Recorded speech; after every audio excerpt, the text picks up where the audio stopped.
Assalamualaikum warahmatullahi wabarakatuh dan selamat pagi saya ucapkan kepada Bapak dosen dan teman-teman semua.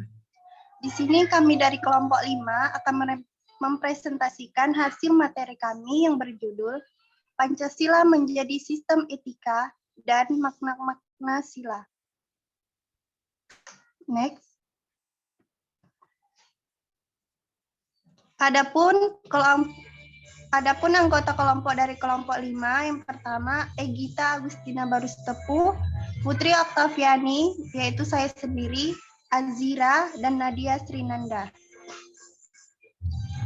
Adapun identitas buku yang kami review, yang pertama, judul buku Pendidikan Pancasila, penulis Faristianti Nurwardani, penerbit buku Direktorat Jenderal Pembelajaran dan Kemahasiswaan.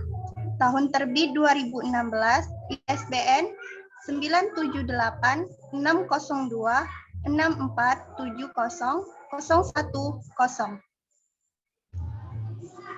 Next. Baiklah, slide selanjutnya ini akan dijelaskan oleh rekan saya, Egita. Kepada Egita, dipersilakan. Terima kasih untuk Saudari Putri. Di sini saya akan menjelaskan tentang menelusuri konsep dan urgensi Pancasila sebagai sistem etika, di mana saya akan menjelaskan pengertian etika terlebih dahulu. Istilah etika berasal dari bahasa Yunani, yaitu ethos yang artinya tempat tinggal yang biasa, padang rumput, kandang, kebiasaan adat, watak, perasaan, sikap, dan cara berpikir. Secara etimologis, etika berarti ilmu tentang segala sesuatu yang biasa dilakukan atau ilmu tentang adat kebiasaan. Dalam arti etika berkaitan dengan kebiasaan hidup yang baik, tata cara hidup yang baik pada diri seseorang maupun masyarakat. Etika selalu terkait dengan nilai, sehingga perbincangan tentang etika pada umumnya membicarakan tentang masalah nilai atau baik atau buruknya. Paling tidak ada 6 pengertian dari nilai secara umum, yaitu pertama, sesuatu yang fundamental yang dicari seseorang di sepanjang hidupnya. Kedua, suatu kualitas atau tindakan yang berharga, kebaikan, makna, ataupun pemenuhan karakter untuk kehidupan dari seseorang. Ketiga itu, suatu kualitas atau tindakan sebagai membentuk identitas seseorang sebagai pengevaluasian diri atau pengimplementasikan diri dan pembentukan diri. Keempat, suatu kriteria fundamental bagi seseorang untuk memilih sesuatu yang baik antara berbagai kemungkinan tindakan.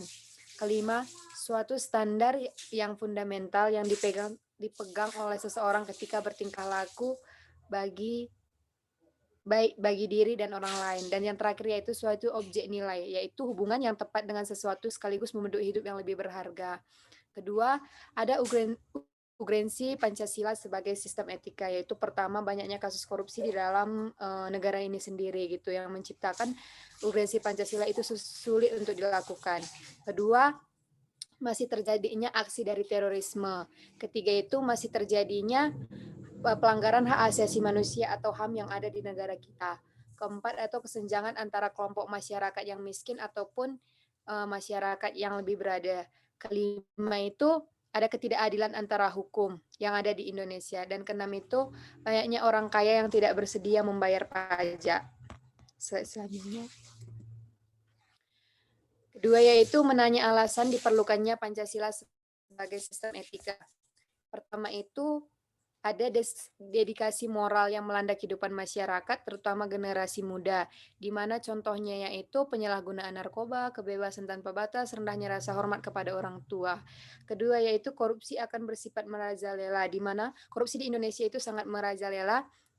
Sudah adanya pun hukum yang berlaku, tetapi korupsi di Indonesia tetap ada. Ketiga itu kurangnya rasa perlu kontribusi dalam pembangunannya, itu pembayaran pajak.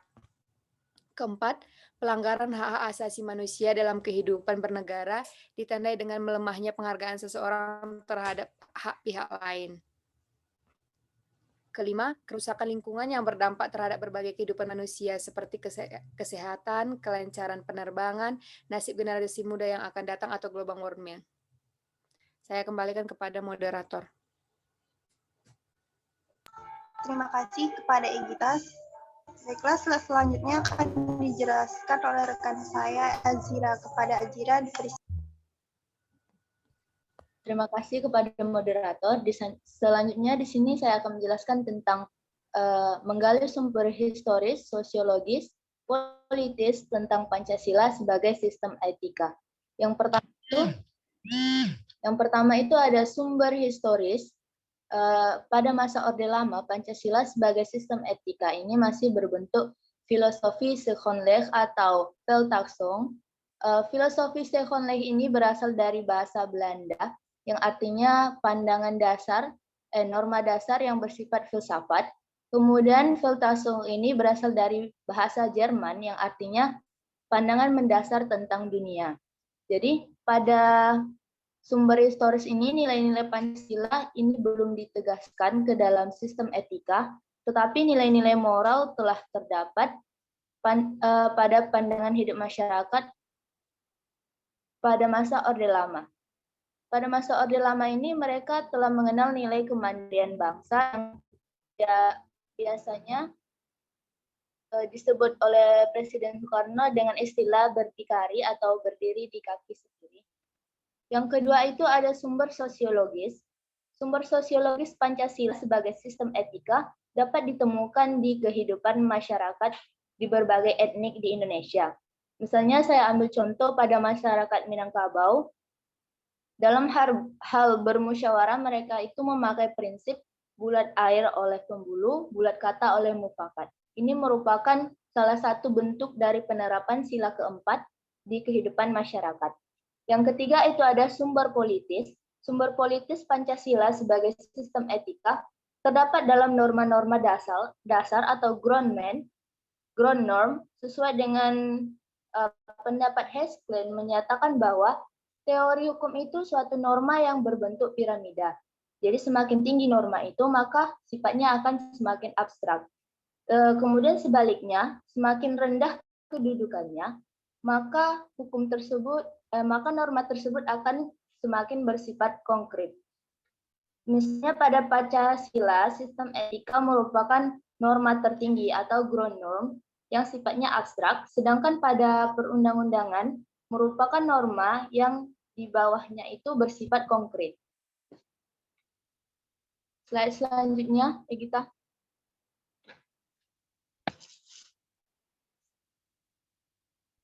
Kemudian di sini saya akan menjelaskan tentang membangun argumen tentang dinamika dan tantangan Pancasila sebagai sistem etika. Argumen tentang dinamika Pancasila sebagai sistem etika.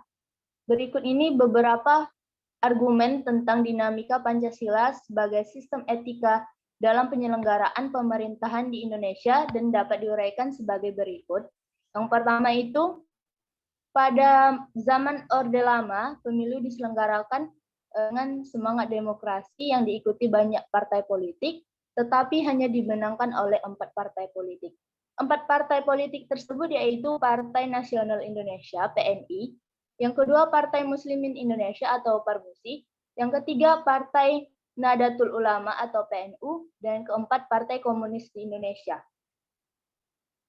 Jadi sebenarnya pada pemerintahan ini tidak dapat dikatakan bahwa pemerintahan di Orde Lama ini mengikuti sistem etika Pancasila. Karena dari tudingan dari Orde Baru dianggap mereka ini melakukan liberal karena pada pemerintahan Presiden Soekarno ini menganut sistem demokrasi terpimpin yang cenderung otoriter. Lalu yang kedua itu pada zaman Orde Baru, sistem etika Pancasila ini diletakkan dalam bentuk penataran P4. Apa itu penataran P4? Penataran P4 itu adalah hayatan dan pengamalan Pancasila yang merupakan bentuk indoktrinisasi ideologi dan Pancasila sebagai atau menjadi bagian dari sistem kepribadian, sistem budaya, dan sistem sosial masyarakat di Indonesia. Jadi pada Orde Baru ini mulai muncul konsep manusia Indonesia seutuhnya sebagai cerminan manusia Indonesia yang berperilaku dan berakhlak mulia sesuai dengan nilai-nilai dari Pancasila. Lalu yang ketiga ada sistem etika Pancasila pada era reformasi tenggelam dalam euforia demokrasi. Sistem etika Pancasila pada masa reformasi ini terlalu euforia kebebasan berpolitik sampai mengabaikan norma-norma dalam Pancasila ya. Sehingga namun seiring dengan berjalannya waktu disadari bahwa demokrasi tanpa dilandasi dengan sistem etika politik akan menjurus pada penyalahgunaan kekuasaan. Kemudian yang kedua itu argumen tentang tantangan Pancasila sebagai sistem etika. Hal-hal berikut ini dapat menggambarkan beberapa bentuk tantangan terhadap sistem etika Pancasila. Yang pertama itu tantangan terhadap sistem etika Pancasila pada zaman Orde Lama. Pancasila pada Orde Lama tantangannya yaitu berupa sikap otoriter dalam pemerintahan sebagaimana tercermin pada penyelenggaraan negara yang menerapkan sistem demokrasi terpimpin tidak sesuai dengan sistem etika Pancasila, yaitu musyawarah dan mufakat.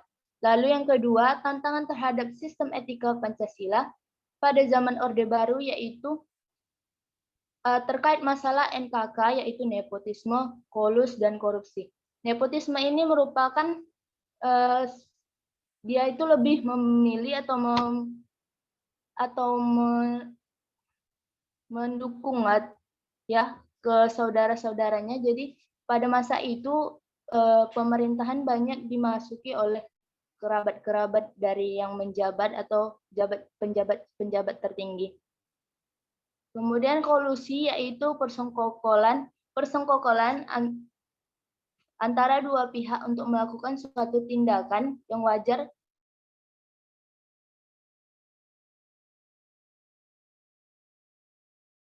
seolah-olah wajar untuk masyarakat dalam penyelenggaraan negara. Euforia kebebasan berpolitik sampai mengabaikan norma dan moral Pancasila dan dapat merugikan negara. Baiklah, selanjutnya saya kembalikan kepada moderator. Terima kasih kepada Azira. Selanjutnya akan dijelaskan oleh rekan saya, Nadia. Kepada Nadia, dipersilakan.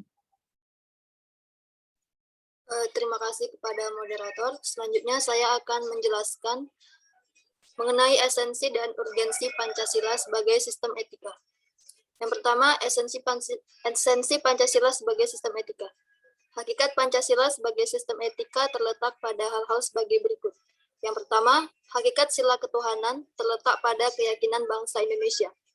Kedua, hakikat sila kemanusiaan terletak pada actus humanus, yaitu tindakan manusia yang mengandung implikasi dan konsekuensi moral yang dibedakan dengan actus homini. Kemudian yang ketiga, hakikat sila persatuan terletak pada kesediaan untuk hidup bersama sebagai warga bangsa yang mementingkan masalah bangsa di atas kepentingan individu ataupun kelompok. Yang kedua, urgensi Pancasila sebagai sistem etika. Hal-hal penting yang sangat urgen bagi pengembangan Pancasila sebagai sistem etika meliputi hal-hal sebagai berikut. Yang pertama, meletakkan sila-sila Pancasila sebagai sistem etika berarti menempatkan Pancasila sebagai sumber moral dan inspirasi bagi penentu sikap, tindakan, dan keputusan yang diambil setiap warga negara. Yang kedua, Pancasila sebagai sistem etika memberi guidance bagi setiap warga negara, sehingga memiliki orientasi yang jelas dalam tata pergaulan, baik lokal, nasional, regional, maupun internasional. Ketiga, Pancasila sebagai sistem etika dapat menjadi dasar analisis bagi berbagai kebijakan yang dibuat oleh penyelenggara negara, sehingga tidak keluar dari semangat negara 212 kebangsaan yang berjiwa Pancasialis. Keempat, Pancasila sebagai sistem etika dapat menjadi filter untuk menyaring pluralitas nilai yang berkembang dalam kehidupan masyarakat sebagai dampak globalisasi yang mempengaruhi pemikiran warga negara. Selanjutnya, Gita.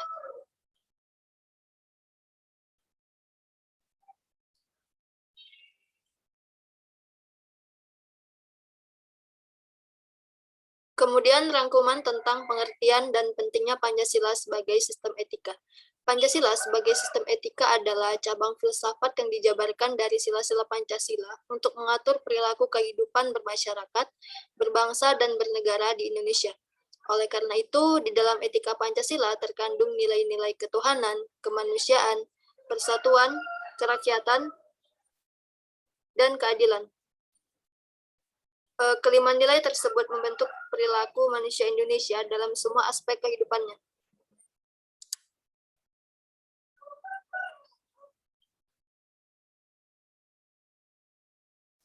Pentingnya Pancasila sebagai sistem etika bagi bangsa Indonesia ialah menjadi rambu normatif untuk mengatur perilaku kehidupan bermasyarakat, berbangsa, dan bernegara di Indonesia. Dengan demikian, pelanggaran dalam kehidupan bernegara seperti korupsi atau penyalahgunaan kekuasaan dapat diminimalkan.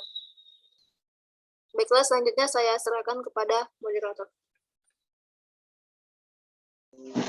Terima kasih kepada Nadia. Selanjutnya itu ada pembahasan jurnal yang akan saya jelaskan sendiri. Yang pertama, Pancasila sebagai nilai dasar dan sistem etika negara Indonesia. Makna nilai dasar Pancasila dalam kedudukannya sebagai dasar filsafat negara. Maka nilai-nilai Pancasila harus dijabarkan dalam suatu norma yang merupakan pedoman pelaksanaan dalam penyelenggaraan kenegaraan, bahkan kebangsaan dan kemasyarakatan. Terdapat dua macam norma dalam kehidupan berbangsa dan bernegara, yaitu norma hukum dan norma moral atau etika. Sebagaimana diketahui sebagai suatu norma hukum positif, maka Pancasila dijabarkan dalam suatu peraturan perundang-undangan yang eksplisit. Hal itu secara konkret dijabarkan dalam tertib hukum Indonesia. Yang kedua, nilai-nilai Pancasila sebagai nilai fundamental terhadap sistem etika negara. Negara Indonesia adalah negara persatuan, yaitu negara yang melindungi segenap bangsa dan seluruh tumpah darah Indonesia, mengatasi segala paham golongan maupun perorangan. Ketentuan dalam pembukaan Undang-Undang Dasar 1945 yaitu maka disusunlah kemerdekaan kebangsaan Indonesia dalam suatu Undang-Undang Dasar Negara Indonesia, menunjukkan sebagai sumber hukum. Nilai dasar yang fundamental dalam hukum mempunyai hakikat dan kedudukan yang kuat dan tidak dapat berubah mengingat pembukaan Undang-Undang Dasar 1945 sebagai cita-cita negara atau stasiun. Yang ketiga ada Pancasila sebagai dasar etika kehidupan berbangsa dan bernegara. Sebagaimana dipahami bahwa sila-sila Pancasila adalah merupakan suatu sistem nilai, artinya setiap sila memang mempunyai nilai, akan tetapi sila-sila tersebut saling berhubungan, saling tergantung secara sistematika dan di antara nilai satu sila dengan sila lainnya memiliki dalam adat, kebiasaan, kebudayaan, kenegaraan, maupun dalam kehidupan beragama. Nilai-nilai Pancasila itu bagi bangsa Indonesia menjadi landasan dasar serta motivasi atas segala perbuatan, baik dalam kehidupan sehari-hari maupun dalam kehidupan kenegaraan. Dengan kata lain bahwa nilai-nilai Pancasila merupakan dasolen atau cita-cita tentang kebaikan yang harus diwujudkan menjadi suatu kenyataan atau dasar. Saat ini tampaknya kebutuhan akan norma etika untuk kehidupan berbangsa dan tampaknya kebutuhan akan norma etika juga kehidupan berbangsa dan alinea keempat pembukaan Undang-Undang 1945, bahwa negara berdasarkan atas ketuhanan yang Maha Esa, berdasarkan atas kemanusiaan yang adil dan beradab, konsekuensinya dalam menyelenggarakan kenegaraan antara lain operasional pemerintahan negara, pembangunan negara, pertahanan, keamanan negara, politik negara, serta pelaksanaan demokrasi negara harus senantiasa berdasarkan pada norma ketuhanan dan kemanusiaan.